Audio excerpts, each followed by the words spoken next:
though it was still a little before 7, Dennis was ready to brush his teeth and go to bed. "You do that," Joanna told him, kissing him goodnight. "Daddy will come tuck you in." Out in the kitchen, Tom Hadlock, hat in hand, stood just inside the back door, as if uncertain of his welcome. "Any news?" Joanna asked. "The storm we had this afternoon played havoc with the roads. Right now, Gold Gulch is running bank to bank, so going by way of the rifle range is out of the question. And from what I hear, the other route isn't much better." "We should get going then," Joanna said, giving Butch a quick hug. "See you later." "Stay safe," he said. She nodded. It was what he always said when she headed out for duty, and she knew he meant it every single time. Dusk fell as they drove back toward the highway on High Lonesome Road. There had been enough rain this summer that usually dry washes had been running trickles of water most of the time. 45 minutes earlier, after the drenching but fast-moving storm, swiftly flowing muddy water had been hurtling through several recently installed culverts. Now the high water had mostly subsided, at least right here. That was one of the things that made flash floods so dangerous. They were unpredictable. They could arrive with no warning and with no rain in sight, flowing downhill from a storm miles away. The good thing about them was that they disappeared almost as quickly as they came. "Sorry about calling you out on this," Tom apologized. "Don't give it another thought," Joanna assured him. "After all, a potential double homicide counts as serious business, and we'll need all hands on deck on this, mine included." As they drove toward the crime scene, Tom brought her up to speed. Earlier in the afternoon, 2 boys, 13-year-old Marcus Padilla and his younger brother Raul, had left their home in Bisbee's Warren neighborhood and set out on a hike, planning on doing a little skinny dipping in the waterhole that summer rains had left behind in a natural basin near the base of Geronimo.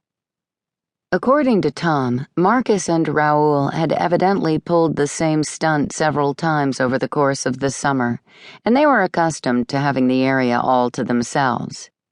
This time, however, they discovered a red Jeep Cherokee parked at the end of the roadway. Closer to Geronimo itself and near the waterhole, they had come upon a seemingly deserted campsite that included a tent, bedroll, and camp stove, along with a selection of cooking and eating utensils. Worried about running into the camper, the boys had given up on the idea of skinny dipping. They decided to climb the mountain instead, hoping to get up and down before the threatening rainstorm arrived. As they started their ascent, they discovered the 2 bodies, lying one on top of the other at the base of a rocky ledge. With no service available on his phone, Marcus climbed high enough on the mountain to locate a cell signal. Once he had one, he called 911. "That was when?" Joanna asked. "About 4, Tom said. "But if the ME just now got there—" "My fault," Tom said. "When Larry Kendrick called me from dispatch and told me he had a couple of kids on the line, I thought at first it was a prank. It's the end of summer when bored kids can get up to all kinds of mischief. So I asked for someone from patrol to drop by and check it out. By then it was raining pitchforks and hammer handles. Took some time for Deputy Marks to get there. The Jeep was unlocked, and the kids had taken shelter inside it to get out of the rain." "With a thunderstorm like that brewing, those kids shouldn't have been up on the mountain in the first place," Joanna said. Tom nodded.